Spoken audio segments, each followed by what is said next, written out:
Bismillahirrahmanirrahim. Assalamualaikum warahmatullahi wabarakatuh. Bismillah, alhamdulillah, wassalatu wassalamu ala habibillah Sayyidina Muhammad ibn Abdillah wa ala alihi wa sahbihi wa mawalah. Allahumma rabbi syrah lana sudurana wa yassir lana umurana wahlul 'uqdatam min alsinatina yafqahu aqwalana. Allahumma fakkihna fid din wa 'allimna at-ta'wil. Allahumma alhimna marashida umurina wa a'idhna min shururi anfusina birahmatika ya rabbal alamin. Walhamdulillahi rabbil alamin. Alhamdulillah, thumma alhamdulillah. Apa khabar sahabat-sahabat semua? Salam pertemuan dalam pertemuan Hayati Quran siri yang ke-398 bersama dengan saya Umar Aziz. Moga-moga pertemuan ini kita dapat berkongsi sedikit sebanyak daripada tadabbur Al-Quran, daripada penghayatan Al-Quran, dan moga-moga ada pengajaran yang kita boleh dapat, ada sesuatu yang kita boleh bawa dalam kehidupan seharian kita. Amin ya rabbal alamin. Ahlan kepada semua sahabat-sahabat yang berada di ruang komen. Ada Zahra Alias bin Ahmad, Kati Khairuddin, Zimadun, Samsarina Saifuddin, Zaliha Kamaruddin, Nur Aini, Safia Sapian, Rafi'ah Muhammad Saleh, Sariyah Siran, Nursiah Ismail, Ninda Anis, Nasirun Ori, kemudian Al-Fadil Ustaz Kamil Mukhtar, Muhammad Nizam Rahadi, Virta Delima, Ana Sukaimi, kemudian Jamaliyah Manab, dan juga Zabaria Muhammad Yusuf, Syarina Uthman, Nur Hayati Yahya, Nurul Huda Idris, dan juga Allahumma salli ala Sayyidina Muhammad, Nur Raziyah Mukhtar, dan juga Tuan Nur Rahim serta sahabat-sahabat yang lain. Ahlan kepada sahabat-sahabat semua. Apa khabar? Saya harap suara saya adalah jelas. Saya harap saya punya video adalah jelas. Pada pertemuan kali ini, sebelum kita mulakan, apa kata kita perbetulkan dahulu niat kita. Moga-moga pertemuan kita adalah kerana Allah Subhanahu wa ta'ala. Nawaitu ta'alluma wa ta'lim wa tadhakkura wa tadhkir wa naf'a wal intifa' wal ifadata wal istifada wal hatha ala tamassuki bi kitabillah wa sunnati rasulillahi sallallahu alaihi wasallam wa du'ai ila al huda wa dalalati ala al khair ibtigha'a wajhillah wa mardatihi wa qurbih wa thawabih. Amin amin ya rabbal alamin. Amin amin ya rabbal alamin. Mohon jasa sahabat-sahabat untuk bantu share, bantu untuk kongsi, bantu untuk sebar luas, tag rakan-rakan yang lain. Moga-moga lebih ramai yang beroleh manfaat insya-Allah. Hari ini kita nak sambung ayat yang kita dah mulakan sedikit sebanyak pada siri yang lalu pada semalam, iaitu ayat yang ke-151 daripada surah yang ke-6, surah Al-An'am, pada muka surat 148.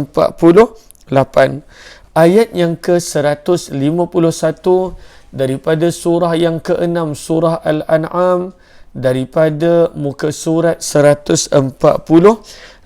Ahlan kepada sahabat-sahabat yang baru join. Mohon jasa baik untuk bantu sebar luas, rakan-rakan yang lain, kongsi dan juga sharekan. Lalu semalam kita telah baca beberapa riwayat berkenaan tentang ayat-ayat, bahkan 3 ayat berkenaan wasiat, pesanan yang ada pada ayat 151, 152 dan juga ayat 153. Hari ini kita nak mula teliti satu persatu ayat yang ada. Moga-moga ada pengajaran yang kita perolehi. Maka firman Allah Subhanahu wa ta'ala, apakah firman Allah Subhanahu wa ta'ala pada ayat 151? Firman Allah, Qul ta'alau atlu ma harrama rabbukum. Firman Allah Subhanahu wa ta'ala pada ayat ini, ketika mana kita dah jelas bahawa ianya adalah pesanan-pesanan, wasiat-wasiat. Firman Allah Subhanahu wa ta'ala, Qul, katakanlah wahai Muhammad, Maka kata para ulama tafsir, siapakah yang Allah suruh untuk sampaikan, untuk katakan? Kerana qul maksudnya katakanlah. Maka tidak lain tidak bukan yang dimaksudkan dengan qul di sini adalah ayyuhar rasulul karim, wahai nabi Allah, wahai utusan Allah yang mulia, katakanlah. Nak katakan kepada siapa? Iaitu kepada orang-orang musyrik, kepada orang-orang yang sesuka hati mengharamkan sesuatu dan pada waktu itu mendakwa ianya adalah perintah Allah. Katakanlah kepada mereka. Oleh sebab itu dalam tafsir disebut qul ayyuhar rasul al-karim lihaula'i alladhina halalu wa harramu hasba ahwaihim. Katakanlah kepada orang-orang yang sesuka hati mengikut kehendak dan nafsu mereka mengharamkan sesuatu dan pada waktu itu mendakwa ianya adalah daripada Allah Subhanahu wa taala. Lalu kata para ulama tafsir daripada perkataan qul wa fi tasdiri hadhihi alwasaya bi kalimati qul, dimulakan wasiat pesanan-pesanan ini dengan perkataan qul pada permulaan dia, isy'ar, nak memaklumkan daripada awal bi anna hadza bayan ilaih, bahawa apa yang disampaikan sebenarnya adalah daripada Allah. Allah yang nak kamu untuk ikut perkara-perkara yang akan disampaikan ini. Dan adapun baginda Nabi SAW hanyalah sekadar menyampaikan, hanyalah sekadar pada waktu itu menyampaikan sahaja. Lalu daripada perkataan qul nak tunjukkan walaupun Nabi disuruh untuk sampaikan, tapi nak ditegaskan bahawa sebenarnya ianya adalah daripada Allah. Perintah daripada Allah, ketetapan daripada Allah. Adapun baginda Rasulullah pada waktu itu hanyalah menyampaikan. Maka firman Allah qul, katakanlah. Ta'alau, ejaannya ta'ain alif lam waw. Ta'alau. Apakah terjemahan dia? Kita tengok dulu terjemahan dia, barulah kita tengok cara penggunaan perkataan bahasa Arab itu. Ta'alau memberi makna akan kemari. Kemari, datanglah, aqbil, datanglah ataupun kemari. Itu terjemahannya. Namun ta'alau sebenarnya datang daripada perkataan ta'ala ya ta'ala. Apakah maksud ta'ala ataupun ta'alau itu? Maksud ta'alau kata para ulama tafsir, wal aslu fi kalimati ta'al. Maksud asal yang ada pada kalimah ta'ala ya ta'ala. Apakah maksudnya? An yaqulaha man kana fi makanin 'al liman huwa asfala minhu. Maksud daripada ta'al adalah orang yang berada dekat tempat tinggi, dia akan panggil orang yang berada dekat tempat rendah untuk naik ke atas. Daripada perkataan ta'ala ya ta'ala. Naik ke atas, datanglah ke atas, jemput ke atas. Itu maksud asal penggunaan kata ta'ala. Ta'ala maksudnya jemput ke atas, ataupun kalau plural jamak ta'alau. Ta'alau, jemput naik ke atas, ataupun jemput mendaki ke atas. Untuk orang yang berada dekat tempat tinggi, dia nak ajak orang yang berada dekat tempat rendah, digunakan perkataan ta'alau. Maka kemudian digunakan pada perkataan-perkataan untuk aqbil, datang, dan juga untuk pada waktu itu i'ti, kemari. Lalu sebab itu kita nampak terjemahannya adalah ta'alau, kemari. Ta'alau, datanglah ke sini. Namun kata para ulama tafsir, lalu kenapa Allah menggunakan perkataan ta'alau? Kenapa Allah tak menggunakan perkataan seperti aqbil dan juga yang lain? Maka dalam tafsir Al-Wasit dibahaskan dan dibincangkan, digunakan perkataan ta'alau yang mana terjemahannya adalah datang. Tetapi kita dah belajar tadi penggunaan asalnya adalah untuk orang yang berada dekat tempat tinggi, nak memanggil orang yang berada di tempat bawah untuk naik ke atas. Maka maksudnya adalah wahiyya tatadhamman, perkataan ta'alau yang mana terjemahannya adalah kemari. Ianya pada waktu itu memberi makna yang mana baginda Nabi SAW, yang mana merupakan orang yang berada di tempat yang sangat tinggi, pada waktu itu takhlisul mukhatabin, nak mengajak orang-orang yang berada di tempat rendah. Siapakah orang yang berada di tempat rendah? Iaitu orang-orang yang menyekutukan Allah. Siapakah orang yang berada di tempat rendah? Iaitu orang-orang yang tidak kenal Allah. Siapakah orang yang berada di tempat rendah? Iaitu orang-orang yang mengikuti hawa nafsu mereka. Lalu digunakan perkataan ta'alau yang mana walaupun terjemahannya adalah kemari, tetapi digunakan perkataan ta'alau nak mengajak seolah-olahnya orang yang berada di tempat yang rendah, di tempat yang hina, mensyirikkan Allah, menyekutukan Allah, tak percaya pada Allah. Ta'alau, kemarilah kamu ke tempat yang tinggi, itulah tempat mulia. Apakah tempat yang mulia? Beriman kepada Allah, taat perintah Allah, meninggalkan larangan Allah Subhanahu wa taala. Itu maksud penggunaan dia, kata para ulama tafsir. Lalu qul, menunjukkan ianya adalah pesanan daripada Allah. Qul, katakanlah wahai Muhammad. Kepada siapa? Kepada orang yang sesuka hati menghalalkan sesuatu dan mengharamkan sesuatu. Nak kata apa kepada mereka? Ta'alau, datanglah kepada kemuliaan, tinggalkanlah kehinaan, iaitu menyekutukan Allah. Lalu itu maksud asal ta'alau. Firman Allah Subhanahu wa taala, atlu. Lalu atlu ini asalnya adalah tala yatlu. Ada waw dekat selepas lam itu. Tala, sahabat-sahabat catat. Tala yatlu. Tala, tam, lam, ta, lam, kemudian alif maksurah. Ta, lam, alif maksurah. Tala yatlu. Ya, ta, lam dengan waw mati. Yatlu. Lalu sepatutnya ada waw. Lalu bila yatlu begitu, sepatutnya bunyi dia adalah atlu. Lalu qul ta'alau atlu, sepatutnya ada waw di situ. Kenapa dihilangkan waw? Kenapa dihilangkan waw? Maka dihilangkan waw di sini kerana ianya adalah jawapan kepada perintah tadi. Datanglah ke sini. Datang, ta'alau, datang, aqbil, datang. Maka bila ianya adalah jawapan kepada fi'il amar, adalah jawapan kepada perintah untuk datang, maka pada waktu itu ianya dihilangkan waw. Atlu, selepas lam tak ada waw, kerana jawapan kepada fi'il amar. Lalu kat sini, yang kata para ulama tafsir, cara penggunaan ayat Allah gunakan, ta'alau atlu, aku bacakan, aku sampaikan, aku tilawahkan. Atlu, aku bacakan. Sebenarnya di sini Allah sedang menggunakan perkataan selepas Allah mendatangkan dalil pada 10 ayat yang berbeza, bahkan lebih 10 ayat, bermula daripada ayat 136.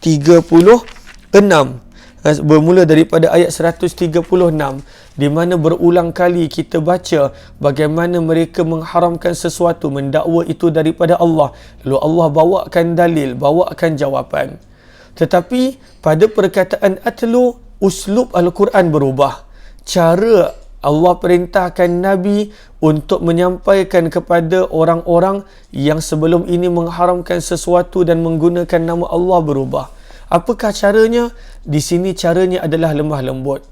Qul ta'alau, katakanlah kepada mereka wahai Muhammad, kemari. Atlu, biarlah aku bacakan, biarlah aku sampaikan dengan penuh lemah lembut, dengan penuh pada waktu itu kasih sayang. Atlu, kenapa? Kenapa dengan penuh kasih sayang, dengan penuh lemah lembut? Sebab kata para ulama tafsir, orang yang benar-benar faham daripada ayat 136 sampailah kepada ayat 150, bila dibaca berkali-kali, seseorang itu akan faham sebenarnya dah tak ada alasan untuk orang-orang musyrik Mekah pada waktu itu untuk tak beriman. Dah tak ada alasan. Allah dah bagi pelbagai jawapan. Allah dah bagi pelbagai penerangan. Dah tak ada alasan untuk tak nak ikut. Dah tak ada alasan untuk pada waktu itu tak nak percaya. Dah tak ada alasan. Maka sebab itu bila dah tak ada alasan, jalan dia mesti kena ikut.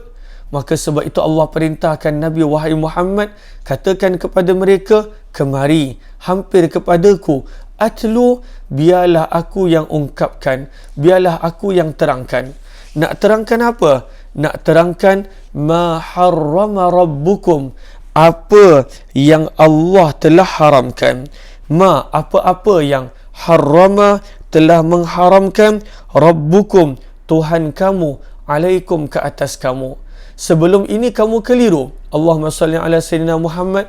Sebelum ini kamu keliru. Kamu mengharamkan sesuatu padahal benda itu halal. Kamu mengatakan itu haram, ini haram daripada tanaman dan binatang ternakan padahal benda itu adalah halal. Wahai Muhammad, katakan kepada mereka, atlu, biar aku terangkan, ma harrama rabbukum alaikum, ma apa harrama yang telah diharamkan, rabbukum oleh Tuhan kamu, alaikum ke atas kamu. Apakah benda yang benar-benar haram? Allahumma salli ala Sayyidina Muhammad wa ala ali Sayyidina Muhammad. Lalu daripada sini kita nampak bahawa ketika mana Allah nak menerangkan benda yang haram, Allah gunakan perkataan Rabbukum, Tuhan kamu, Rabb kamu. Lalu daripada perkataan Rabbukum, apa yang kita boleh belajar? Apa yang kita boleh faham? Daripada perkataan Rabbukum, sebenarnya apa-apa yang diharamkan itu, yang mengharamkan adalah Tuhan kamu. Lalu Allah tak akan mengharamkan benda yang tak sepatutnya. Allah hanya mengharamkan benda yang hakikatnya tak bagus untuk kamu. Kenapa? Sebab dia adalah Rabb kamu. Apakah maksud Rabb? Pada waktu itu zat yang mencipta, zat yang menjaga, zat yang memelihara, itu masuk Rabb. Lalu firman Allah kepada baginda Nabi, sampaikan kepada mereka bahawa sebenarnya yang haram ini adalah, yang mengharamkan adalah Rabb kamu. Dan Allah pada waktu itu mengharamkan hanyalah pada waktu itu daripada sudut perkara-perkara yang tak baik. Tak mungkin Rabb kamu akan mengatakan benda itu haram padahal ianya bagus. Lalu sebab itulah kita nampak di sini, wa fi nisbati tahrim ila Rabb, dan ketika mana datangnya perkataan harrama dan selepas itu datangnya perkataan Rabb, dan Rabb adalah zat yang sangat menginginkan kebaikan untuk kita. Haddalahum ala tadabbur, maka sebenarnya nak mengajak kepada manusia yang mendengar ini untuk memerhati dan menghayati bahawa zat yang mana sangat menginginkan kebaikan untuk mereka, kerana ianya Allah adalah Rabb. Bila mengharamkan sesuatu, maka pada waktu itu tak mungkin Allah mengharamkan benda yang ada manfaat. Semestinya semestinya Allah hanya mengharamkan benda yang mudarat. Lalu terimalah apa yang Allah larang. Terimalah apa yang Allah tak benarkan. Janganlah diguna pakai. Janganlah pada waktu itu dilanggar perintah Allah Subhanahu wa taala. Itu rahsia daripada perkataan ma harrama rabbukum. Tuhan kamu sentiasa menginginkan kebaikan untuk kamu. Bila dia haramkan sesuatu, maksudnya benda itu benar-benar memudaratkan kamu. Lalu apakah perkara pertama yang Allah haramkan pada ayat ini? Firman Allah Subhanahu wa taala, perkara pertama yang Allah haramkan adalah alla tusyriku bihi syai'a. Bahawa la, jangan, tusyriku, kamu menyekutukan, bihi, dengannya, iaitu dengan Allah, syai'a, sesuatu apapun.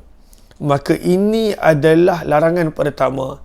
Larangan yang pertama, larangan yang paling besar, larangan yang patut sangat-sangat dijaga adalah pada waktu itu jangan menyekutukan Allah dengan sesuatu apapun. Kenapakah jangan menyekutukan Allah? Bahkan sepatutnya kena mengesakan Allah, kena hanya menyembah Allah Subhanahu wa taala, kena hanya taat kepada Allah. Kenapa? Sebab Allah yang telah menciptakan segala-galanya. Lalu ayat ini ketika mana sedang memberi nasihat apakah perkara yang Allah larang, dimulakan dengan perkataan jangan menyekutukan Allah sebagai wasiat yang pertama. Kenapa? Li'annahu a'zamul muharramat, kerana inilah perkara haram yang paling besar. Perkara haram yang paling besar, perkara yang Allah paling tak suka, perkara yang Allah paling benci adalah pada waktu itu menyekutukan Allah Subhanahu wa taala. Menyekutukan Allah boleh merosakkan dalaman kita, bukan sekadar luaran kita. Menyekutukan Allah adalah maksiat dosa yang mana Allah takkan ampunkan sampai bila-bila kalaulah manusia itu mati dalam keadaan begitu. Kalaulah waktu hidup dia bertaubat, maka Allah ampunkan. Tetapi kalaulah ketika mana dia meninggal dunia dalam keadaan menyekutukan Allah, mensyirikkan Allah, maka itulah satu-satunya dosa yang Allah takkan ampunkan. Firman Allah Subhanahu wa taala dalam Al-Quran, "Innallaha la yaghfiru an yushraka bih." Sesungguhnya Allah takkan mengampunkan dosa maksiat yang kamu menyekutukan Allah dengan dia. Wa yaghfiru ma duna dzalika liman yasha. Allah boleh ampunkan dosa-dosa yang lain. Walaupun manusia meninggal dunia dalam keadaan tak bertaubat, Allah boleh jika Allah mahu mengampunkan dosa-dosa yang lain. Tapi dosa syirik, dosa menyekutukan Allah, kalaulah dia mati dalam keadaan begitu, Allah sama sekali tidak akan ampunkan. Lalu dimulakan dengan pesanan yang pertama, dimulakan dengan pengharaman yang pertama adalah haram pada waktu itu dan tak boleh pada waktu itu untuk menyekutukan Allah Subhanahu wa taala. Apakah nasihat yang kedua? Apakah wasiat yang kedua? Firman Allah Subhanahu wa taala, "Wabil walidaini ihsana." Dan dengan kedua ibu bapa maka lakukanlah kebaikan. Wabil walidaini ihsana, dan dengan ibu bapa lakukanlah kebaikan. Maka perkataan ihsana adalah maf'ul mutlak, menunjukkan pada waktu itu adanya dihilangkan perkataan dan berbuat baiklah. Wa ahsinu ihsana.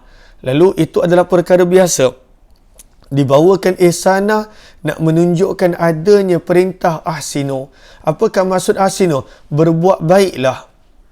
Lalu kenapa diulang perkataan itu dua kali? Wa ahsinu ihsana. Dan ahsinu itu dihazafkan, dihilangkan. Nak menunjukkan berbuat baiklah pada waktu itu ihsanan kamila. Berbuat baik yang sempurna. Bukan berbuat baik ala kadar. Bukan berbuat baik waktu kita nak sahaja. Tapi pada ayat ini kata para ulama tafsir, Allah perintahkan berbuat baiklah dengan sempurna. Kepada siapa? Kepada kedua ibu bapa. Dalam tafsir Al-Wasit disebutkan, wa qad qarrana subhanahu hadhihi al-wasiyyah bil wasiyatil ula allati hiya tauhiduh wa adamul isyrak bih. Dibawakan pesanan untuk berbakti, berbuat baik kepada kedua ibu bapa sejurus, selepas dan daripada perintah Allah jangan menyekutukan Allah, hanya mengesakan Allah. Nak menunjukkan betapa pentingnya pesanan yang kedua, betapa besarnya wasiat yang kedua, iaitu seperti mana besarnya larangan untuk jangan menyekutukan Allah, samalah juga besarnya perintah untuk pada waktu itu menjaga, berbakti dengan sempurna akan ibu bapa. Maka inilah maksudnya. Apakah lagi pengajaran-pengajaran yang lain daripada wabil walidaini ihsana? InsyaAllah kita akan sambung esok insyaAllah. Moga-moga bermanfaat. Wabillahi taufiq wal hidayah. Assalamualaikum warahmatullahi wabarakatuh. Kita akan sambung esok. Mudah-mudahan insyaAllah. Dan kita jumpa jam 3.15 nanti dalam pertemuan sejarah Mekah insyaAllah. Jumpa lagi. Kepada yang kali pertama join, jemput join Telegram channel Kuliah Umar Aziz. Terima kasih semua.